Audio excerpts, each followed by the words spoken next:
तो नाम स्मरण करना, तो सारी चिंता गोविंद को। चिंता मोरे राम को मोमन सदा आनंद। कौन कहेगा? जिसने जीवन भगवान को दे दिया और जिसने खुद ही संभाल रखा, मैं ही चला रहा। अरे यह जीवन गोवर्धन है और इस गोवर्धन को कौन उठा सकता? बोलो, उठाया किसी ने? गोवर्धन पर्वत को उठा सकता है कोई? कितने कितने हैं ऐसे जो गोवर्धन को उठाने के चक्कर में पड़े हैं कि हम अपने अपनी छड़ी लगाए बैठे हैं, अपने अपने बांस डंडे लगाए बैठे कि हम चला रहे हैं। ये शरीर गोवर्धन है और इस शरीर रूपी गोवर्धन के भार को भी, इस जीवन के भार को भी ठाकुर ही तो संभाले पड़े और हमें लग रहा हम चला रहे हैं। उन गोप बालकों की तरह हमारी स्थिति है जो कृष्ण ने जब उंगली लगाई थी गोवर्धन 7 कोस के उस गोवर्धन पर्वत के नीचे, तो सबको लगता था, क्योंकि सबको लगता था ये छोटा है, अपने अपने डंडे हम भी लगाए, तो डंडे बांस बलियां सब अपने अपने खड़े किए थे। लेकिन वह अहंकार तब खत्म हुआ जब कृष्ण ने जरा 1-2 फुट अपनी उंगली को नीचे किया और सबके बांस, सबके डंडे, सबकी बलियां सब गड़ गई, टूट गई, छूट गई। पता चला कि हम नहीं, तू ही संभाल रहा, उठा तू ही, काहे झंझट में पड़े हम, तू ही संभाल। जब परमात्मा को आप हम अपना जीवन दे देते हैं तो फिर क्यों चिंता? का चिंता मम जीवने हरे यदि हरिर विश्वम भरोगी। देवर्षि नारद जी भगवत चिंतन में लगे, तब उनको आकाशवाणी सुनाई देने लगी। और आकाशवाणी क्या कह रही? आकाशवाणी का बाहर नहीं, भीतर एक आवाज आ रही है, हृदय आकाश। और वह आकाशवाणी आवाज कर रही है कि सुनो, हे देवर्षि, सत्कर्म करो, सत्कर्म करो। कौन सा सत्कर्म?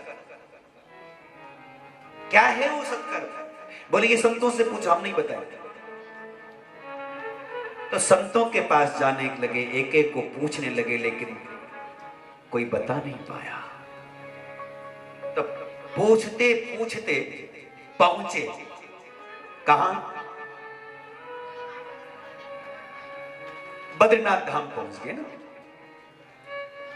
मन में प्रश्न रखो और समाधान न हो, तब एक दिन समाधान करने वाला, क्योंकि पूछते पूछते कोई मिल जाएगा जवाब देने वाला। तुम जिज्ञासा लेके बैठो, और जिज्ञासा किसके भीतर होगी? जिज्ञासा का मतलब क्या? तो जानना चाहता है, कुछ समझना चाहता है, तो वो कहीं से कुछ न कुछ ढूंढ करके निकाल लेगा। तो जिज्ञासा लेकर के संतों के पास जाते जाते जाते जाते पूछते पूछते पहुंच गए सही जगह।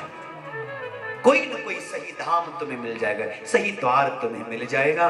और जब द्वार मिला महापुरुषों का, संत कुमारों ने कहा, सत्कर्म। सत्कर्म कौन है पता है? सत्कर्म है श्रीमद् भागवत ज्ञान यज्ञ। सत्कर्म सोचको नूनम ज्ञान यज्ञ स्मृतो बुधे। ज्ञान यज्ञ बुद्ध जन श्रेष्ठ जन सत्कर्म किसको कहते हैं? ज्ञान यज्ञ को सत्कर्म कहते हैं। और ज्ञान यज्ञ कौन है? श्रीमद् भागवत ही वह सत्कर्म है, वही ज्ञान यज्ञ, जिससे हमारे भीतर का अज्ञान समाप्त हो, जिससे हमें प्रकाश मिले, जिससे हमारे संशय मिटे। संशय मिले नहीं, मिटे, खत्म हो। सत्संग में क्या मिलेगा बताओ? सत्संग में मिटता है कि मिलता है? संशय मिटेगा, अवश्य मिटेगा। तो सत्कर्म सूचको नूनम ज्ञान यज्ञ स्मृतो बुधे। और किसने गाया है, किसने इस सत्कर्म को किया? शुकादि, शुक आदि, सुखदेव जैसे परमहंसों ने इस गीत को गाया है। श्रीमद् भागवत लाप सतु गीत शुकादि,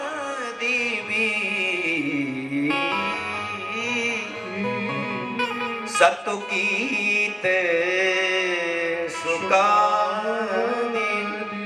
सुखदेव जैसे परमहंसों ने इस गीत को गाया है। अच्छा भगवान, ये गीत हाँ सुखदेव ने गाया। सुखदेव से पहले स्वयं व्यास भगवान ने गाया, और व्यास जी से पहले स्वयं देवर्षि आपने गाया, वो आप भूल गए। दवाई आपके पास और आप ही भूल गए। समाधान आपके पास और बाहर ढूंढ रहे हैं। कभी कभी ऐसा होता है, चाबी हमारे पास होती और हम बाहर ढूंढ रहे हैं। कभी कभी कई लोग घड़ी खो जाए, कहां रखी, सब लोग घर के लोग लगे घड़ी ढूंढने के लिए। या कभी कभी चश्मा खो जाए, कहां रखा, पता चला कि चश्मा तो पहना हुआ है, घड़ी हाथ में है लेकिन मिलती नहीं है, लेकिन ध्यान नहीं। तो ऐसे देवर्षि नारद जी कह रहे हैं, पता है तुम्हें सब कुछ आपके पास है, लेकिन फिर भी भूले हुए। समाधान आपके पास में और प्रश्न लिए फिर रहे हैं आप। कमाल है देवर्षि। तो भगवान ये अच्छा ये बताओ, कहां इस कथा को करना चाहिए? कितने दिन की कथा होनी चाहिए? बोले देवर्षि इस कथा को 7 दिन की कथा मानो। जितना अधिक हो तो फिर ज्यादा अच्छा। और 7 दिन कहने का मतलब यही था, ये केवल 7 ही दिन सुनना है ऐसा नहीं, ये था कि जितने भी जीवन के 7 दिन हो उन हर एक 7 दिनों में सुनो, इसलिए 7 दिन की कथा। और दूसरा कहां करें? बोले इस कथा को गंगा द्वार। गंगा द्वार कौन सा है बोलो? हरिद्वार। बताइए, हरिद्वार को हरिद्वार भी कहते हैं, बताइए, और हरिद्वार भी कहते हैं। हरिद्वार क्यों कहते हैं बोलो? क्योंकि बद्रीनाथ में हरि विराजमान, नारायण विराजमान है, इसलिए हरिद्वार हरि का द्वार है वो। और हरिद्वार क्यों कहते बोलो? हरिद्वार इसलिए क्योंकि भगवान महादेव केदारनाथ में विराजमान है। और गंगा द्वार भी कहते हैं कि गंगा जी का तो आगे तो बस वो कक्ष है, कमरा है भीतर। गंगा द्वार, गंगा द्वार में ही गंगा ज्ञान का प्रतीक, गंगा भक्ति का प्रतीक।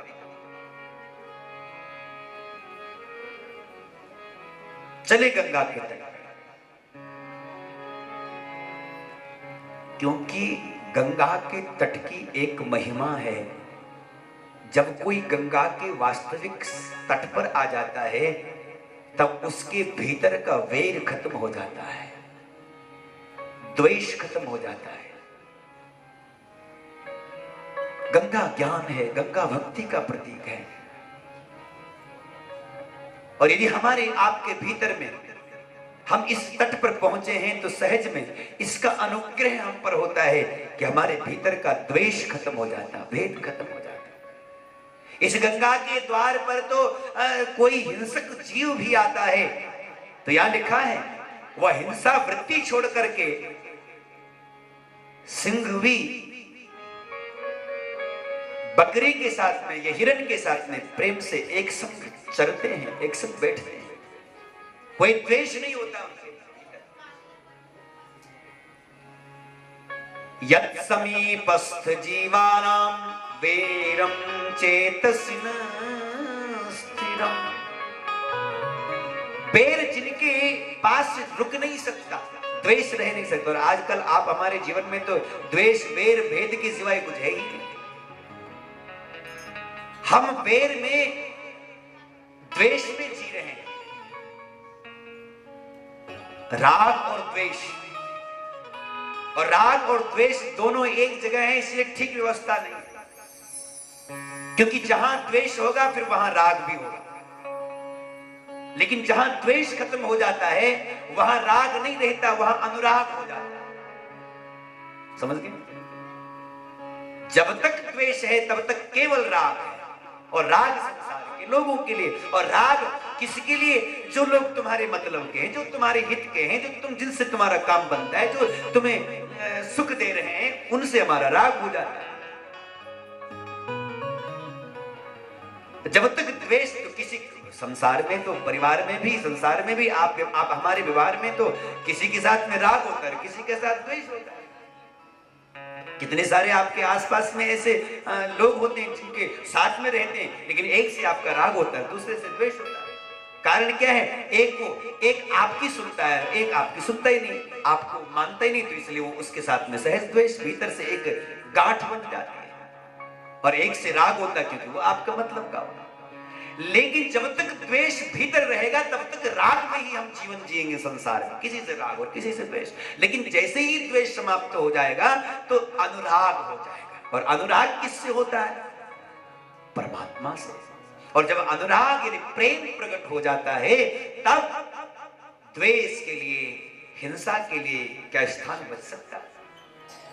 कोई ये कहे कि प्रेम भी करते और हिंसा भी करते, ये संभव है? अरे भाई, जिसके भीतर प्रेम प्रकट हो जाएगा उसके पास हिंसा की कोई स्थान रहेगा ही नहीं। अब किसी के लिए आपके पास प्रेम है और किसी के लिए हिंसा है, तो ये तो हो नहीं सकेगा। दो चीजें एक जगह रह नहीं सकती। अवसर पा करके आप प्रेम को पनपा देते हो, अवसर जैसे निकला तो फिर हिंसा। जे इधर सहूलियत मिली तो इधर लुढ़क गए, उधर सहूलियत मिली तो उधर लुढ़क गए। और यदि वास्तविक रूप से यदि प्रेम में आप हम प्राप्त हो जाएं तो द्वेष हिंसा के लिए कोई जगह ही नहीं बचे। इसलिए अनुराग को यदि प्राप्त करना है तो द्वेष को छोड़ना पड़ेगा। और अनुराग कैसे मिलेगा? अनुराग मिलता है कथा से, भगवत सुमिरन से। चलो इस अनुराग की प्राप्ति के लिए कहां? गंगा द्वार समीपे तू तटवानंद नामकम, गंगा द्वार। चलो गंगा के तट। तो बद्रीनाथ धाम से उतर करके ये महात्मा नारद जी को लेकर के कहां पहुंचे? हरिद्वार में पहुंचे, गंगा के द्वार पर पहुंचे, आनंद तट पर पहुंचे, आनंद वन में पहुंचे। और वहां जब बैठे तो कथा होने ही वाली थी। संत महात्मा ऋषि महर्षि मंत्र तंत्र देवता जब मूर्तिमंत होकर के सब विराजमान हो गए उस कथा सुनने के लिए। भक्ति ज्ञान वैराग्य भी चले आए। देवर्षि नारद जी कहते, भगवान आप कथा सुनाने जा रहे हैं तो ये तो बताइए कि कथा की महिमा क्या है, क्या होता है भागवत की कथा के श्रवण से? तो कह दिया, सदा सेव्य श्रीमद् भागवती कथा, यस्या श्रवण मात्रेण हरेश्चित्तं समाश्रयेत्।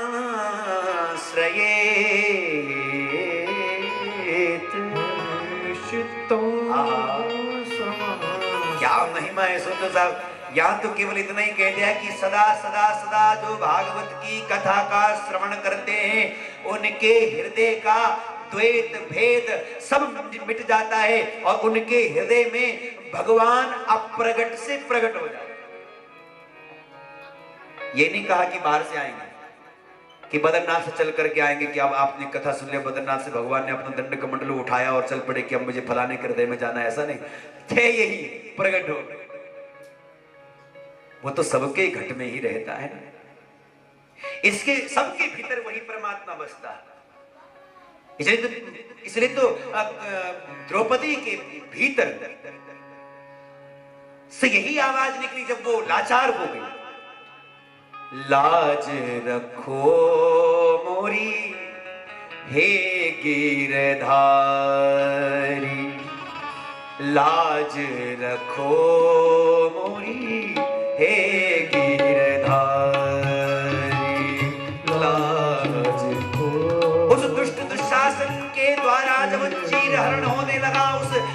सभा के अंदर में तब द्रौपदी ने ये मान लिया, मैं अपना बल देख चुकी हूँ, मेरे बल से काम चलेगा नहीं, मैंने अपने प्रियजनों के अपने सिर पर जिनका हाथ है उनका बल देख लिया है, उनसे भी काम बनने वाला नहीं है।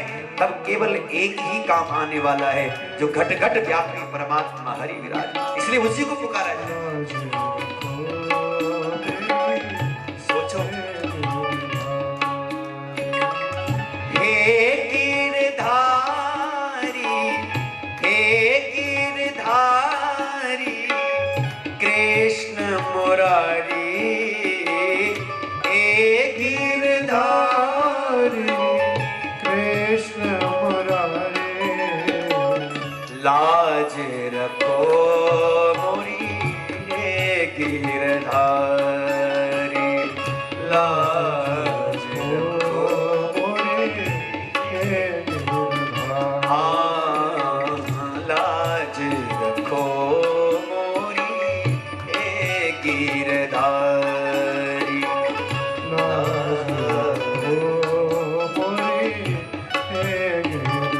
संसार के लोग जब काम नहीं आए, और याद रखना मेरे भाई बहन, इस संसार में जब जरूरत पड़ती है इस संसार के लोगों की हमें, तभी हमें पता चलता है कि सही वक्त पर ही ये लोग सब गायब हैं। कोई भी वो दुनिया के, हमें जरूरत है किस समय, मृत्यु काल के समय में, लेकिन कोई साथ निभाता है। उस संसार की सबसे बड़ी विपत्ति की घड़ी में, सबसे बड़े दुख के क्षण में, दुनिया का कितना भी प्रिय मित्र हो, कितना भी प्यारा कोई क्यों ना हो, कोई साथ नहीं देगा, कोई नहीं साथ।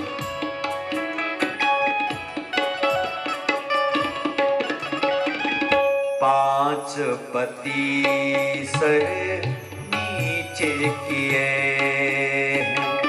पांच सर नीचे किए,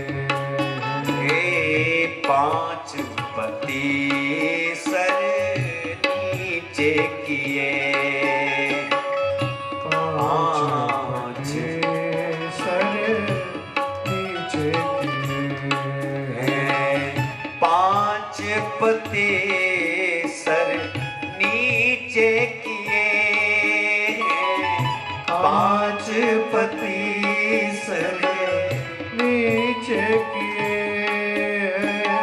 वही गदा वही गांडेव धारी, वही गदा वही गांडेव धारी, लाज रखो मोरी कृष्ण मुरारी, लाज रखो मोरी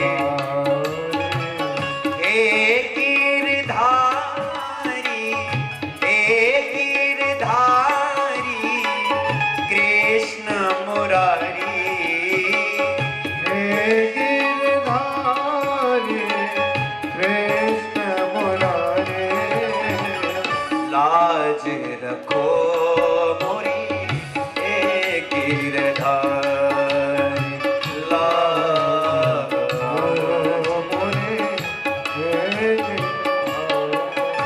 सोचो कैसा ये क्षण होगा, इतनी श्रेष्ठ वो परम साध्वी द्रौपदी, और उस समय कितने श्रेष्ठ लोगों के बीच वो है, कितने कितने पराक्रमियों के बीच में वो है, लेकिन फिर भी इनके बीच अपने आप को असुरक्षित पा रहे हैं। और ऐसे क्षण में केवल हरि ही का नाम केवल सहारा बचता है। बाबा भी क्यों चुप बैठे, पितामह भीष्म की ओर जब नजर दौड़ाती है वो चुप बैठे, बाबा भी क्यों चुप बैठे, बाबा भी क्यों चुप बैठे, बाबा भी क्यों बाबा की क्यों चुप बैठे हैं। पता नहीं क्या, पता नहीं क्या उनकी लाचारी, पता नहीं क्या उनकी लाचारी। लाज रखो हे गिरधारी, लाज हे हरि, हाँ लाज रखो मोरी हे गिरधारी, लाज रखो हे हरि।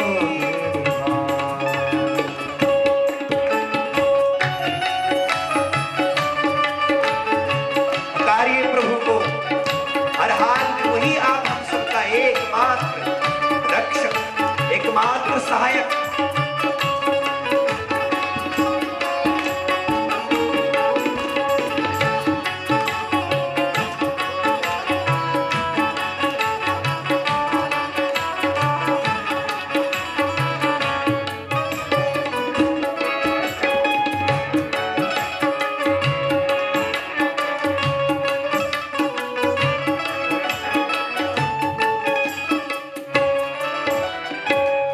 मैं समझी थी एक है अंधा, मैं समझी थी। इस सभा के अंदर में जब आई थी दुष्ट दुशासन जब खींच करके लाया था तो मुझे लगा था इस सभा में तो कितने कितने आंख वाले लोग बैठे, अरे क्या करेगा ये मेरा, एक ही तो है यहाँ अंधा धृतराष्ट्र, बाकी सबके पास तो आंख। मैं समझी थी कि एक है अंधा, मैं समझी थी कि एक है अंधा। मैं समझी थी कि एक है अंधा, मैं समझी थी एक है अंधा।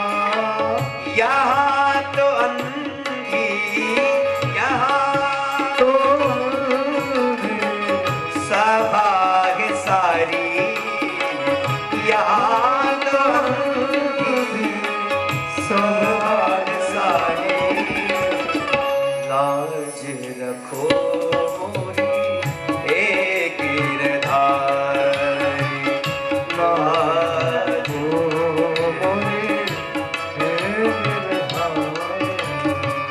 लाज रखो मोरी हे गिरधारी, लाज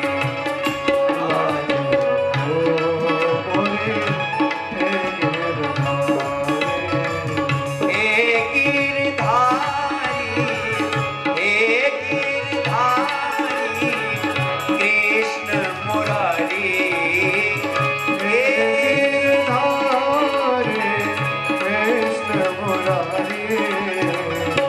लाज रखो मोरी हे गिरधारी,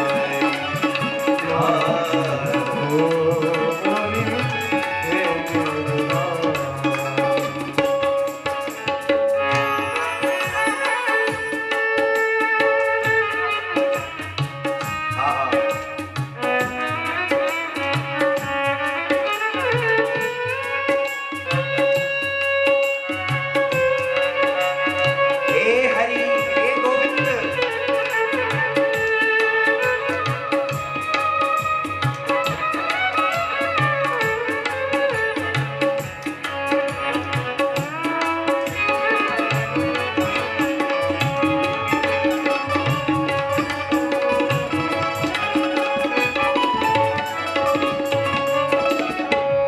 अब मैं आस करूं कहो किससे, अब मैं आस करूं कहो किससे, अब मैं आस करूं कहो किससे, अब मैं आस करूं कहो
श्री कृष्ण द्वारिका वासी,